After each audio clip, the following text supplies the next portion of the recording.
Bueno, ¿cómo va? Eh, Acá estamos. eh,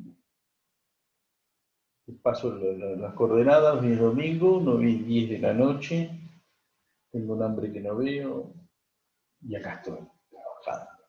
Nada, no, nada.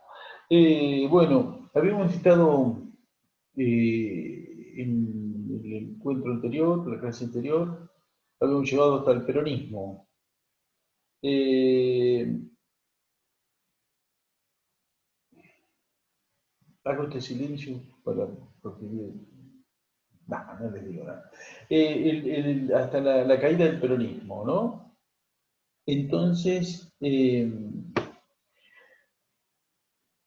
hoy retomaremos precisamente este periodo, o sea, el periodo del peronismo es un lapso controversial que muchas veces se dirime por los pro-peronistas, que estuvo todo bien, por los antiperonistas, que estuvo todo mal, y como habíamos visto, la apotegma de Perón, que ahí ponía una tensión en el justo punto, eh, me parece bueno, que sirve el replanteo de los medios, ¿no?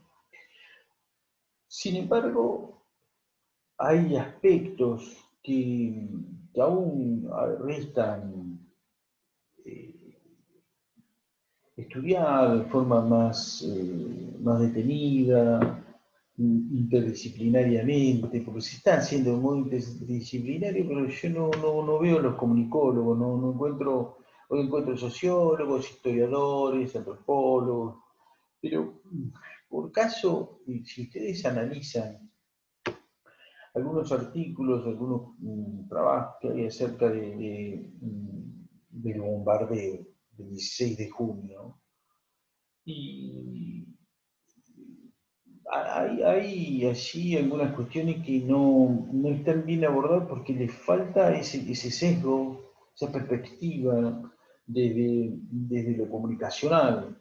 Y me parece que lo deja, no es que no sean todos aportes importantes, rigurosos, ¿no? Pero me parece que les está faltando un poquitín ahí esa cuestión, ¿no? Hay por caso, si nosotros analizamos los bombardeos del 16 de junio, nos vamos a encontrar con que, por ejemplo, hay un vacío de estudios, de indagaciones, de investigaciones, desde precisamente del 55 hasta más o menos el 2005. ¿Sí? Porque uno dice, pero la pucha, ¿cómo puede ser que esto haya ocurrido, ¿no? Bueno, pues bien, o sea, una de las causas eh, tiene que ver con el propio peronismo. Ahora las vemos. Otra de las causas tiene que ver, por ejemplo, con historiadores como Alperín Dongui y Romero, que coincidieron ambos dos en ser rectores, ellos que tanto hablan de democracia, todos los dos fueron rectores, Alperín y Romero, rectores de las universidades del litoral y de Buenos Aires, respectivamente, y ambos dos casi que omiten, o por no decir omiten, que hubo muertos en los bombardeos. Dice que se ametralló la Casa Rosada, la Plaza de Mayo, ¿no? Y rápidamente pasan a comentar con lujos de detalle y adjetivando, o sea, la reacción de cierto que tampoco se sabe con precisión, de los grupos que se encargaron de quemar iglesias, destruir las iglesias, ¿no es cierto? Ahí sí, ahí ponen, se van en detalles y el fuego y, ¿no? Y que impacta tanto, siempre lo que es el fuego, pero pareciera que no impactaba tanto como con lo que había pasado horas antes las bombas que cayeron, ¿no es cierto?, sobre la Plaza de Mayo, y los 309 muertos y los miles de heridos que quedaron. Pero bueno, esto tiene que ver, ¿no es cierto?, con con esta cuestión de las versiones, bueno, de la historia académica, ¿no? Y también de cómo eso se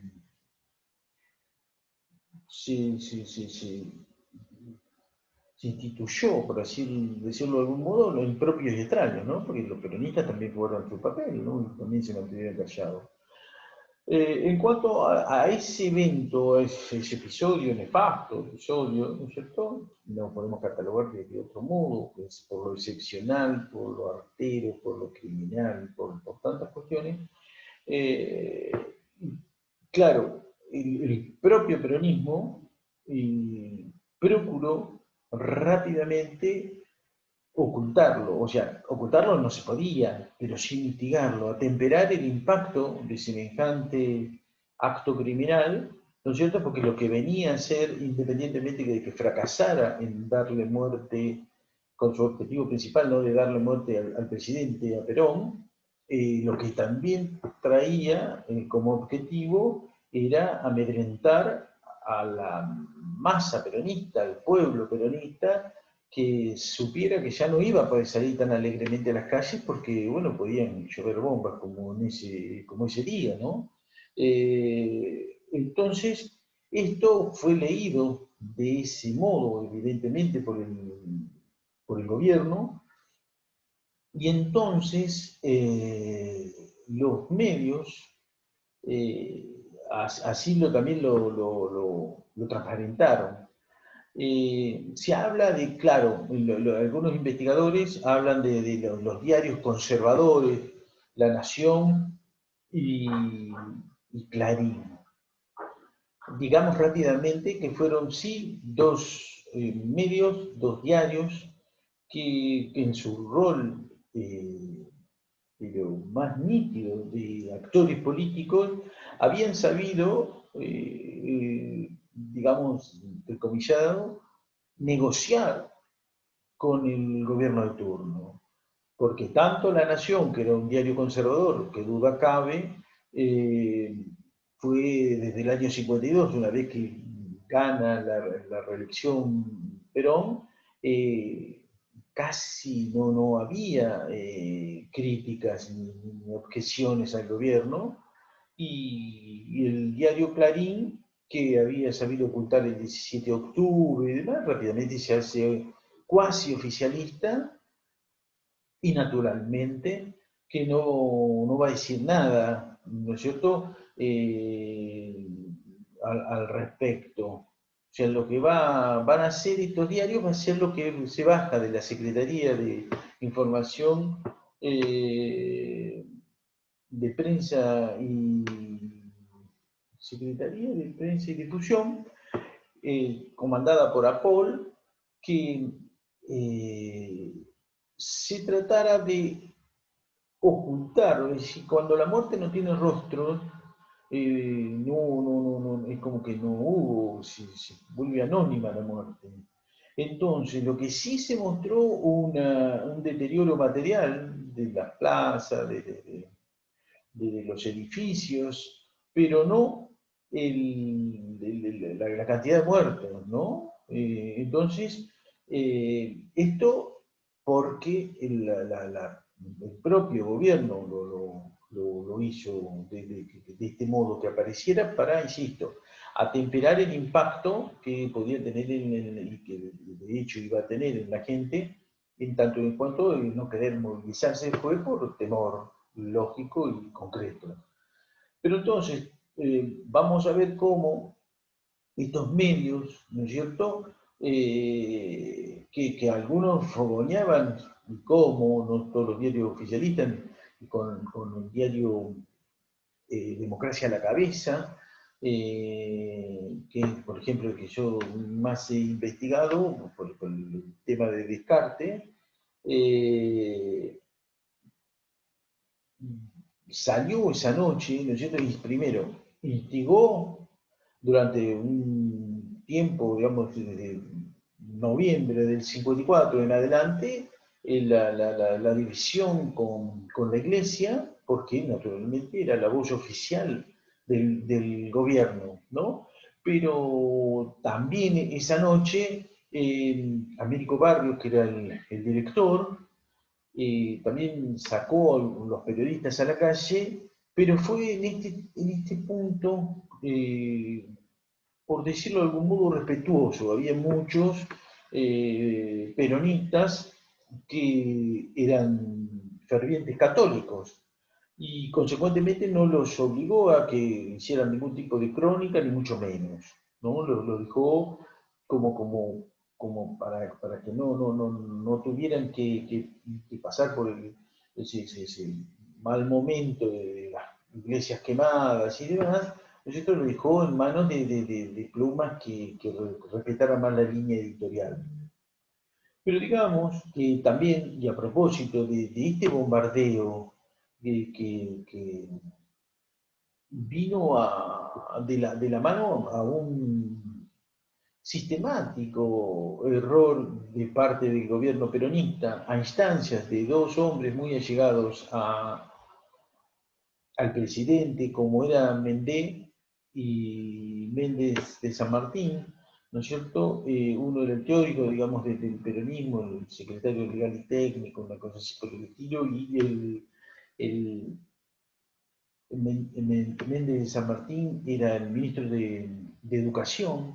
eh, Fueron muy influyentes a la hora de generar en Perón un distanciamiento con la Iglesia Católica, distanciamiento que a la postre fue suicida, porque como comentamos en la casa anterior, ¿no es cierto? Fue a través eh, de esta defensa cerrada que hizo la Iglesia católica, ¿no? Con sus fieles, con su acción católica y con sus estudiantes en la universidad, ¿no es cierto? Que fueron haciendo una resistencia muy cerrada y que tenía varios frentes, por ejemplo, el frente comunicacional, periodístico, de los panfletos que vimos, estos pasquines, ¿no es cierto?, anónimos, en los cuales, por ejemplo, Juan Carlos Goyeneche, mandó tres, son muy célebres, tres panfletos que circularon, porque circulaban y eran muy bien distribuidos y muy bien reproducidos, porque muchas veces llegaban tal cual en el virreinato, habíamos visto con los pasquini, acá ocurre lo mismo. Ya alguien recibía un pasquini y ese alguien lo copiaba a máquina una y 100 veces y luego lo distribuía.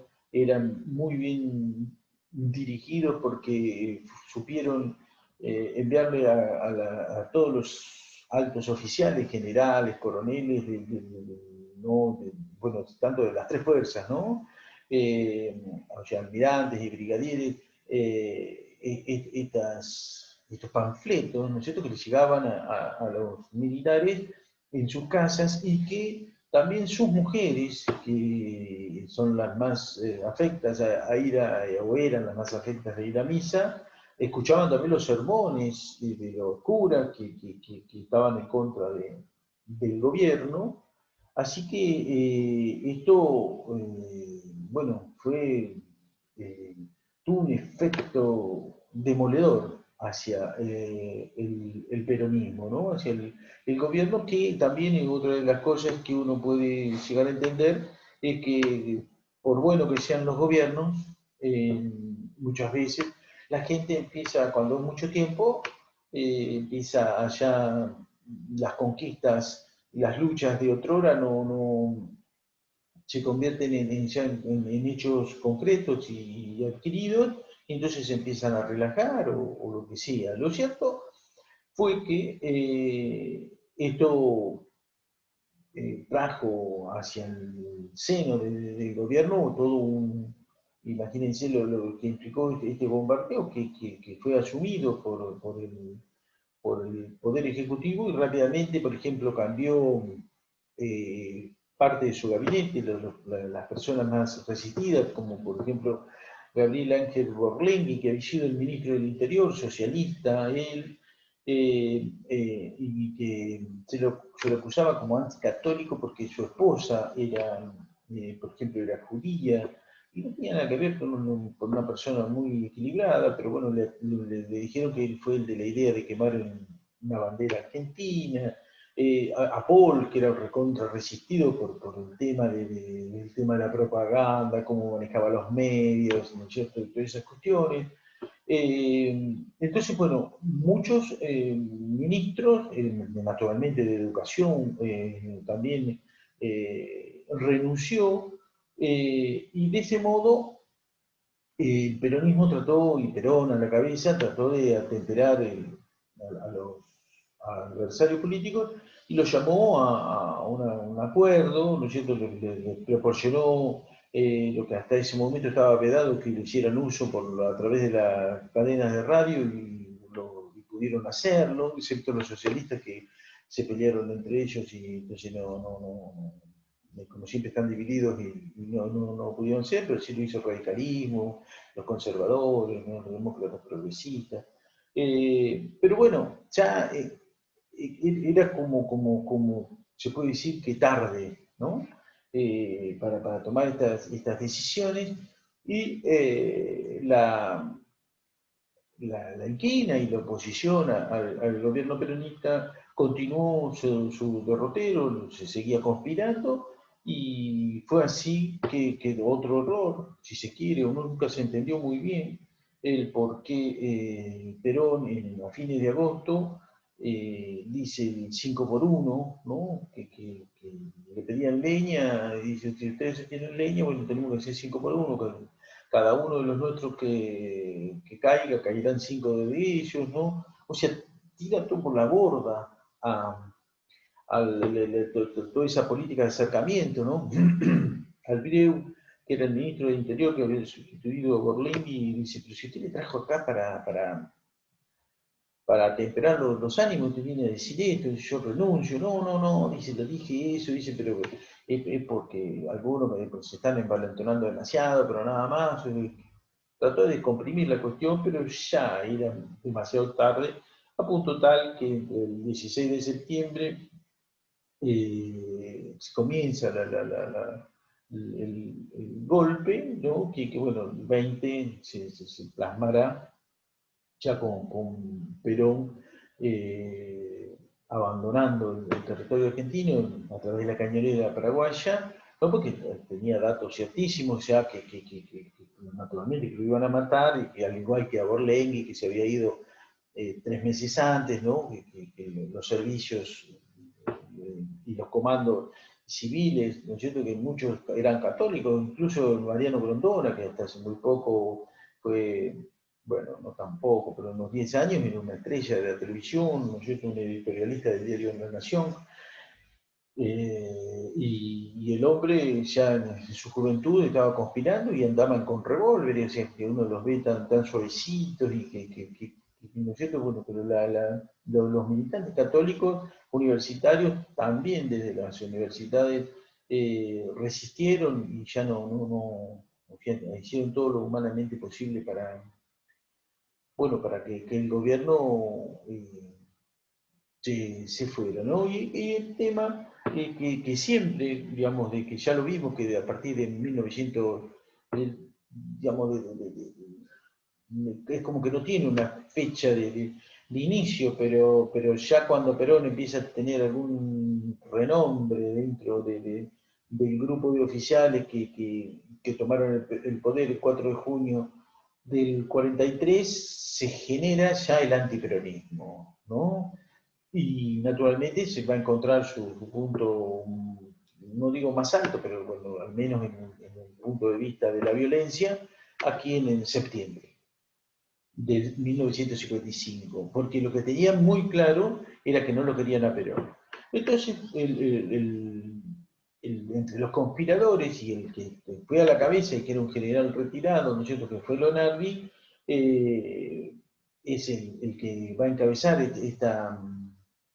esta revolución, mal llamada revolución, un golpe de Estado, ¿no es cierto?, con el tema del apoyo de la Marina, y esta vez, o sea, que sale al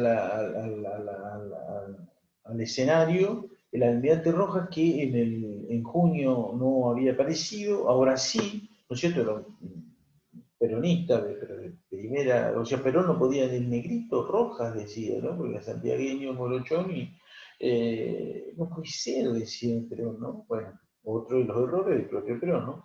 Pero lo cierto es que se dan un montón de elementos que uno a priori, si lo analiza objetivamente, dice, no puede ser que se haya triunfado el golpe, pero en efecto triunfó, ¿no? Y entonces este triunfo del golpe le va a posibilitar, desde el punto de vista de la comunicación, por ejemplo, que el primero que pega el gran salto, que estaba en Europa y ya se acerca a la Argentina cuando empiezan los movimientos, que es Roberto Noble, el director de Clarín. No viene a la Argentina, pero digo, se acerca porque aterriza a Montevideo, y al otro día era el más ferviente antiperonista que pudiera haber existido, ¿no? Al otro día del golpe, digo, porque antes, y de hecho, Roberto, está comprobadísimo, que en esto tuvo un gesto, por ejemplo, porque a Paul, que le ayudaba a la consecución de papel prensa para Clarín, luego a Paul fue, por decirlo de algún modo, solventado económicamente por Noble, ¿no? Así que Noble, a pesar de estas cuestiones, de estos giros que daba, el hombre se posicionó rápidamente a favor de la denominada autoproclamada Revolución Libertadora. A mí me gusta decir autopercibida, pero bueno, es un detalle, ¿no? Pero lo cierto es que el diario La Nación, ni hablar, o sea, al caído el peronismo, sacó a relucir todo lo que había venido eh, acallando desde el año 52, ¿no es cierto?, en adelante. Entonces, vemos, ¿no es cierto?, la otra cuestión que va a suceder, que la cadena, la prensa de la cadena peronista, ahora, como decía Jauretche, se va a convertir en la prensa encadenada. Y rápidamente, este general Lonardi, que era nacionalista, que tenía un sesgo paternalista, y que era católico, y que era una persona que habló de no habrá ni vencedores ni vencidos, era un bonachón, ¿no es cierto? Una persona que venía creyendo que había que correr a Perón, porque hasta tenía inquietudes personales que no viene al caso ahora de analizar, pero lo cierto es que entendía que la cuestión social era inobjetable. O sea, había que correr a algunos dirigentes de la CGT, pero con la CGT no había nada que hacer, igual que el peronismo, que iba a haber una decantación de los buenos dirigentes. Por eso, digamos, como las dos cosas que ocurren con Lonardi a la cabeza del gobierno, es que ni se interviene la CGT ni se interviene el Partido Peronista. Entonces, lo que va a conformar rápidamente va a ser un gabinete que lo que tiene en común es su antiperonismo, pero después nadie sabía muy bien qué era lo que quería, o al menos el sector nacionalista, que estaba su cuñado como secretario privado, ¿no es cierto?, Villada Achával, nacionalista él, que fue quien hizo el discurso este que no habrá vencido ni vencido, Goyeneche, que era un fascista, ¿no?, un católico que había andado por Europa, había andado cerca de Hitler, de Mussolini, un hombre muy formado, un viajero impenitente, pero bravo a la hora esa ¿no?, de no reparar en medio para hacer sus tropelías, y fue quien se encargó de todos los vestidos de Vita, de las joyas y todas esas cosas que, como ustedes saben mejor que yo, todo eso eran regalos hechos por los sindicatos, por esto y lo otro, pero no eran bienes adquiridos, ¿no es cierto?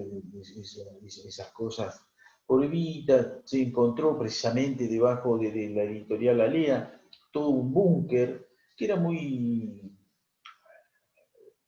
sí, usual, cuando se hace ese edificio, que se lo hace de cero, los ingenieros plantean un búnker, ¿no es cierto? Bueno, fíjense ustedes que después los bombardeos que hubieron, ¿no? Pero bueno, pero no fue a refugiarse en ese búnker precisamente.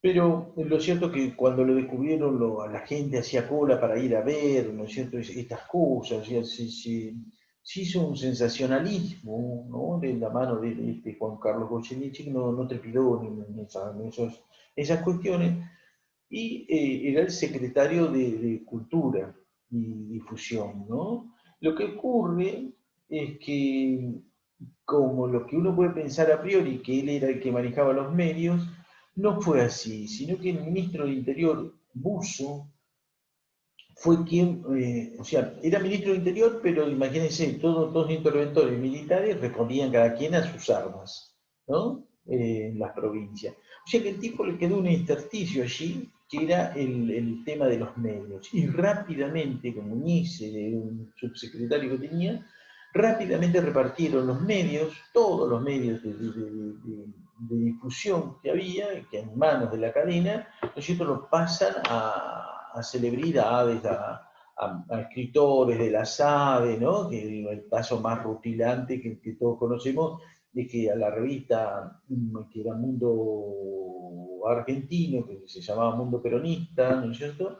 Va Sábato, ¿no? Hasta que luego Sábato, él mismo, que era bien antiperonista, ya no puede, por así decirlo, tolerar las torturas que se denunciaban, o sea, que se sabía que habían, pero que nadie denunciaba, entonces la dijo, y según Borges y Casares, que no lo querían nada, como él dice que bueno, que lo que buscó es popularidad, que pin y pan, pero bueno.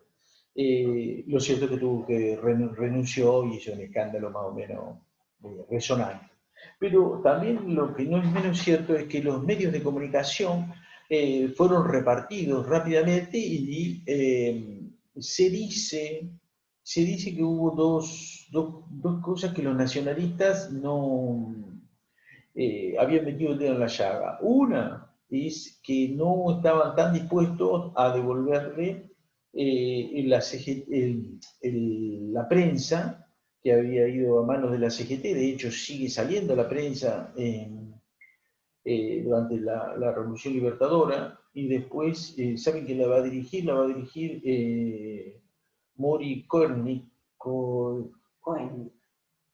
Koenig, me dice acá mi señora, ¿no es cierto? Que está con una ansiedad, o sea, como no quiere darme de comer, dice, lo voy a hacer que no se me trabe tanto y lo voy a ayudar. Bueno, ¿se acuerdan ustedes? Es el protagonista del verso del cuento de Rodolfo Walsh, esa mujer, ¿no? Y que tuvo, bueno, que un tipo que ya estaba mal de la cabeza, evidentemente, bueno, que abusaba del cadáver, ustedes lo han leído al cuento, así que para qué les voy a contar. Pero lo cierto entonces, volvamos al punto, que el diario La Prensa no estaban decididos los nacionalistas en devolvérselo a sus antiguos dueños, los Gain Zapaz, que de hecho se los devolvieron, ¿no? Y no pagaron un mango y no tenían ningún problema, bueno, ¿no? Como todos los medios de la cadena, porque no aparecían las acciones, o sea, las manejaron ellos como quisieron. Incluso a los platenses les cuento que el diario El Día y el Argentino y El Plata, que formaban parte de la misma cadena peronista, eran de los trabajadores, ¿no? Y luego las acciones, ¿no? Bueno, y aparecieron otros dueños, otros vivos, o no sé cómo, ¿no? Eso habría que investigarlo, ustedes que son indagadores. Audaces. Bueno, y me queda que retomo en el otro lado, retomo con Clarín, ¿sí? O Clarín, siempre Clarín. Bueno, ahí vamos. 20 al 40.